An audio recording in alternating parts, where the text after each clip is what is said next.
let me go back a bit. So ebooks coming out. Yeah. That's great. What's the price point? Have you decided on that or not? You're not sure yet? The price point will be under $10. Under $10. Oh, that's good. That's easy. That's an easy thing for people to just grab.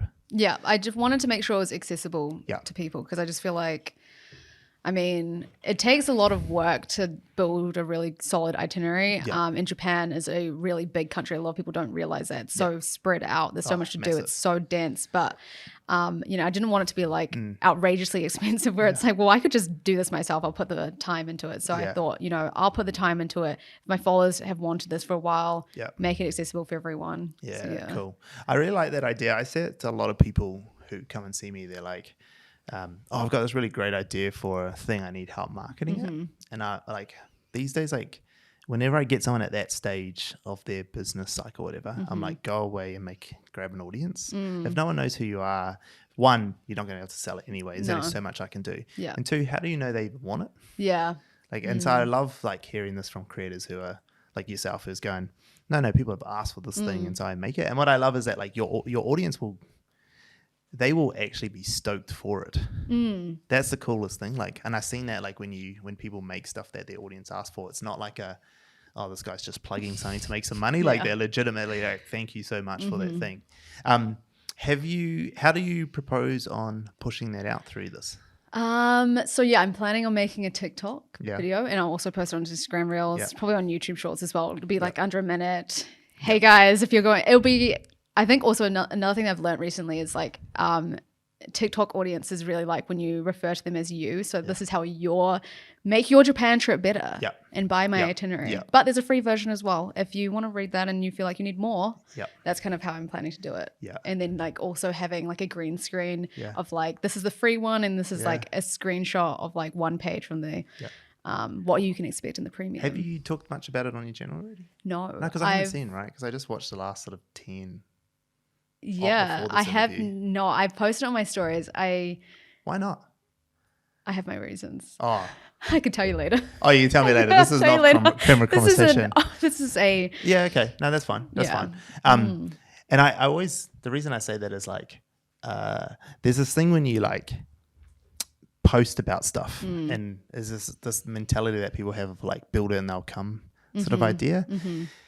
And like the issue with that is that like just people aren't ready at the time when you tell them. They're usually not ready for a while. They're not all ready at the same time. So it's like, how do you keep telling a story about something that isn't just like buy my stuff today, buy my stuff today, buy my stuff today. And that was even like when Connor launched like with his De Plaza, he had real good numbers, real good like people coming through, but then he launched and those tens of thousands of people didn't translate to tens of thousands of orders, which is normal. Like that's how it should be.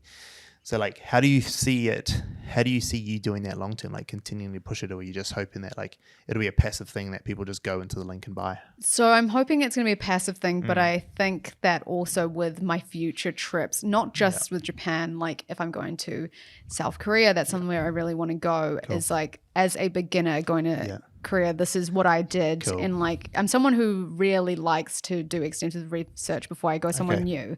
So, you know, then I'll also like put out like, this is my free itinerary because people will ask me about it, I'm sure. And so then I will then transition that into, okay, this is my 1 week guide in Seoul. And then, you know, same thing if I go to New York or wherever, you know? Yeah. Okay. So it becomes a Lonely Planet guide sort of. Yeah, my mum actually told me about that. Yeah. Oh, you don't even? Is that how old I am? Is that not been a thing for that long? Is it? I don't know. Fuck, that was a real stab in the back. Thanks, Alluka. My mum told me. Just letting you know, Stan. Oh, that's like my mum told me about. Oh yeah, I haven't seen it yet. So just for everyone else who's fucking young out there, Lonely Planet was like the thing. Oh. That was the only guides that you got when you went traveling. Okay. They like sell books. Oh. And you can still buy them, but like they obviously lost in a lot of sales because everything went online. But like they were like the definitive guides, like, and they're actually like real good. I'm surprised. Like the dumb thing is that they didn't make the content like relevant, for social media. Yeah. But they have it all. If you pick up an old Lonely Planet guide, it is like, you know, it's like having like all the answers you need perfectly in the perfect see. like itinerary sort of setup. You should Google I will have a find a look. Japan one and like steal Steal their content. I mean, some of it's going to be old and outdated now. Like all of it's going to have changed. Yeah, that's so funny. That does make me feel old. Like when I first went traveling in 2011, so it's not that long ago. No, but when I went first traveling there, like every time you went to a hostel or something like that, they would just have like books, like loan plan books, so you could like pick it out and because like, you didn't have this. No, well, yeah, we did. No, didn't we? Nah, not to the same level. Oh yeah, they were like you couldn't do everything you wanted on it. No, it was just and most people didn't have one because the iPhone came out in 2008. Yeah, they weren't mass market till like 2012 when Instagram popped off. True. Yeah, I didn't have a smartphone until 2012. Yeah, I think so. Same for me. Yeah. I still had like the Nokia BlackBerry. Oh. I was gonna say, yeah, it would have been the old school Nokia. Yeah, but I had the one that had the full QWERTY keyboard on it. Oh, that's fun. Looked like it was Flash. Yeah, it wasn't Flash, it was shit. So okay, anyway, thanks for making me feel real old, Alluka. That's great. Anyway, we'll move on from that. So ebook going out. What about the brand itself? Like you as a brand, what do you hope to do with it? How do you see it aligning?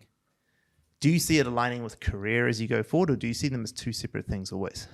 Like me as a creator and Sakura Guides as a brand. No. Yeah, so you as a creator and the brands and the guides. Yeah. And your career as a buyer. Oh, okay. Yeah. Do you see them as two separate things? I see them as two separate things. And always? Always. Why is that? I guess because it's interesting because when I was at uni, I was always interested in influencers. I was like, wow. And like, you see all the Aussie influencers and I've been following them for such a long time. And I thought, how cool would it be to be an influencer one day? But now that I'm here, I'm like, okay. Like actually when I was at uni, I thought, cool, I'd love to go into digital marketing and like advertising and stuff and like social media management. And now I'm like, whoa, separate. Like I really don't want to be involving my work life and my, I don't want them to come together. I feel like I think it's a good balance for me to just kind of keep it separate. It kind of also allows me to, work a different side of my brain and like, and just kind of keep it separate. Like in terms of my buying role, it's like, doing negotiations and stuff with suppliers and like a whole bunch of different stuff, like your kind of textbook marketing kind of stuff and like, real life stuff. Not saying that social media is not real life, but it's just more like it's completely different. It's more of like a fun thing. And I think it kind of grounds me in a way. Interesting. Let's push on this. This is something I'm real interested in how social media and how people's brand helps with career and business. Yes. Obviously, like our whole business is built on personal branding. Like that's actually what we're known for, not the TikTok side of stuff. Like that's just like a fun side project almost for our business. So why not have your professional brand and your like your TikTok brand's never going to be the career driven brand, this isn't going to be the brand that grows and helps your career. But why is there not a professional brand for Alluka?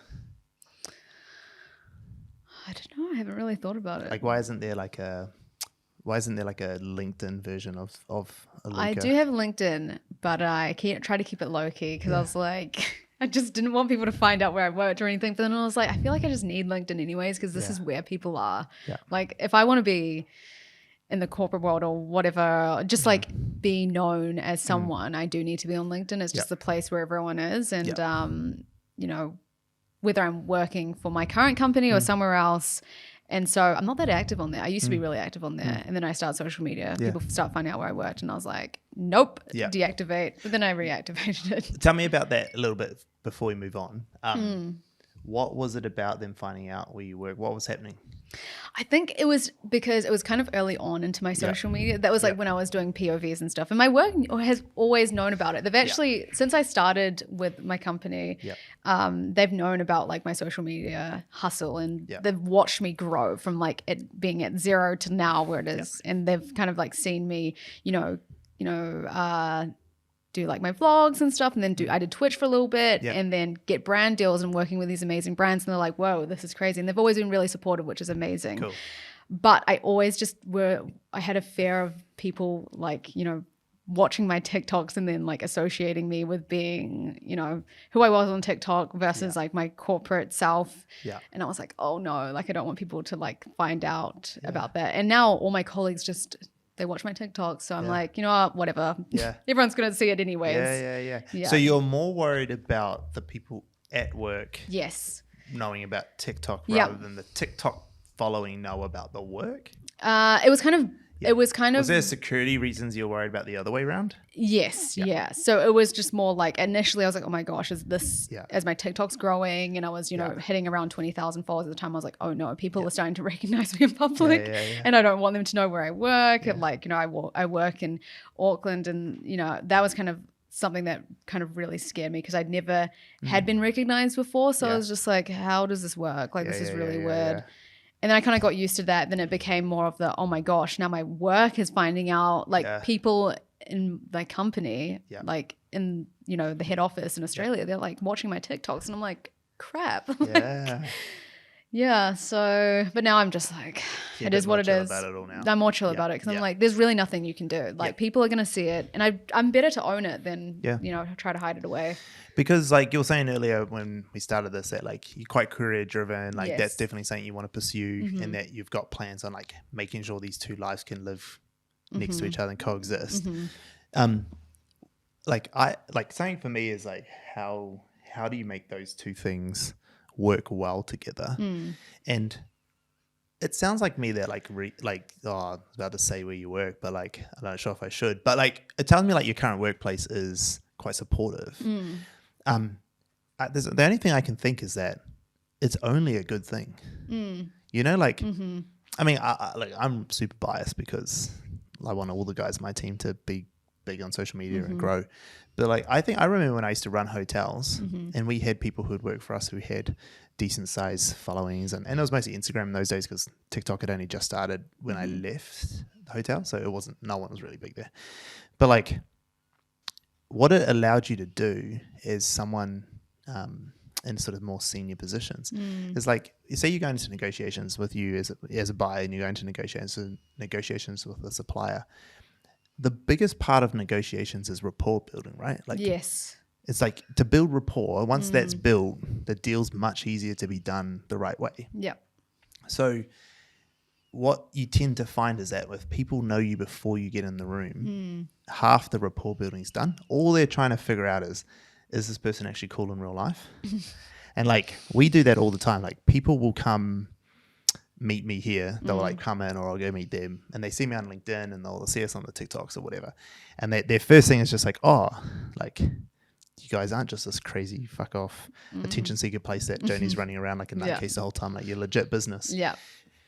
And that does probably like more than half of the selling for me. Like, most of that's done.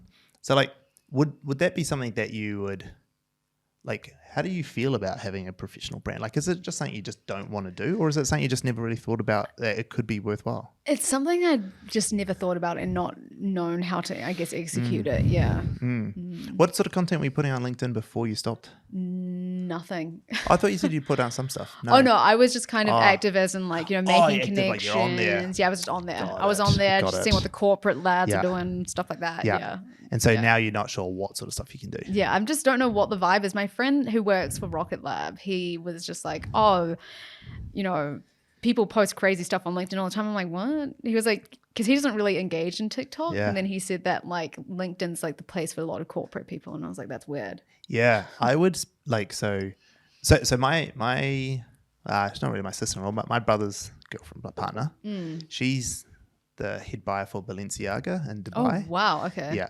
And we did like a deep dive with her when she was here in the summer. They came over from Dubai, and like I was showing her the people she wanted to speak to, as in like, and not just in currently who she's trying to work with and build connections with, but even like future career goals in people.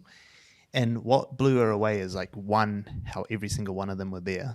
Yep. And two, like how much they put out on LinkedIn. I don't think we've ever like got into me trying to convince a TikToker to get on LinkedIn in this podcast. Like, this might be the first time. But I reckon there's like a huge opportunity for you. You know what sort of content you put out? No. You put out this sort of content, but written. But You write it. yeah. No, you write True. about your journey. Because this is a lot of your stuff is like lifestyle. This is my life, day in the life. This is what I do. If you go and read any of my content that I put out, it's all that. How many followers do you have or connections? 13,000. Okay. That's a lot. But they're all business owners as well. Yeah. So they're all like, that's why like I always say to like everyone I meet, like if you're trying to grow a business, like unless you're selling cheap, no, not cheap, but like low cost consumables, TikTok's a better place for it. But as soon as you go into any other sort of business or professional service or corporate or stuff like that, and the sale items or like the negotiations are bigger, like the cost or purchase is bigger. Yeah. The stuff on LinkedIn is just like way more valuable because you're talking to decision makers only. See, yeah. You know, and that like when I first met Joni, that was like a real big eye opener because she was telling me how little she was making being a content creator. It was 430,000, I think, at the time. Yep. And I was like, at the time, I think I had 10,000 or 11,000 followers on LinkedIn, and I was like, that's, you know, this is so messed up when my 11,000 followers on LinkedIn are about to pay your salary. Yeah. You know, like that's why like I always suggest LinkedIn. And like from a corporate world, you think about it from your client, your employer's perspective. If you've got like a big brand on there as well, that's only going to help, right? It's only going to help. Like think about a negotiation process. Tell me how it plays out.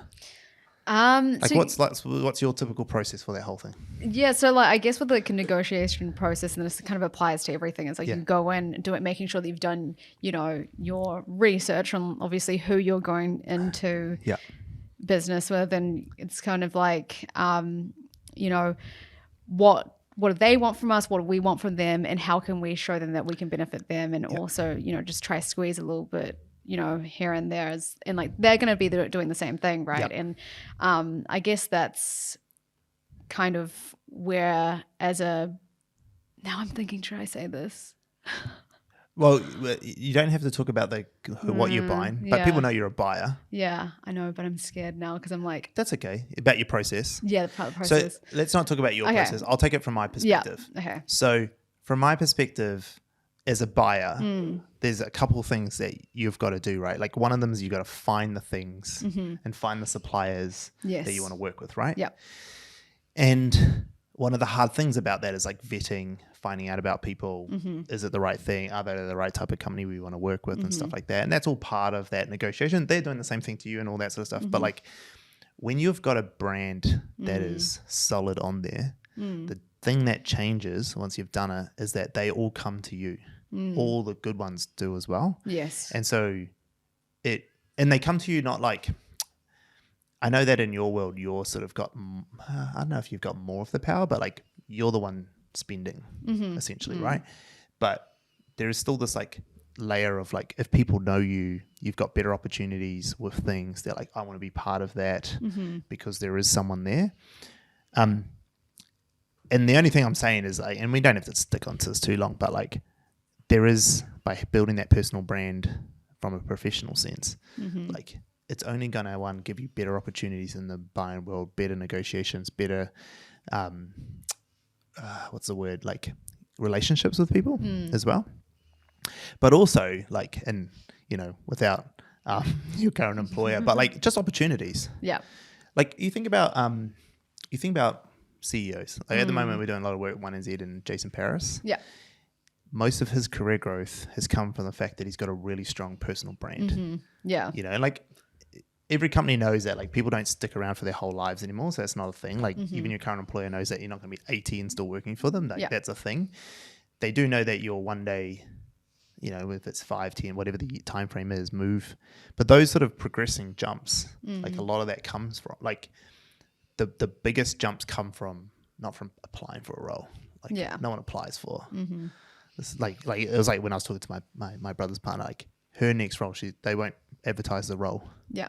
Like, you know, she's trying to move into like like her goal would be to move into something like Louis Vuitton or working into that level of luxury brands. Yeah. But she's like, they won't advertise that role, Stan. No. Like, it's just who you know. You get shoulder tapped and stuff like that, and you're just better off being able to do it if you've got a big brand. Yeah. Anyway, we'll move on.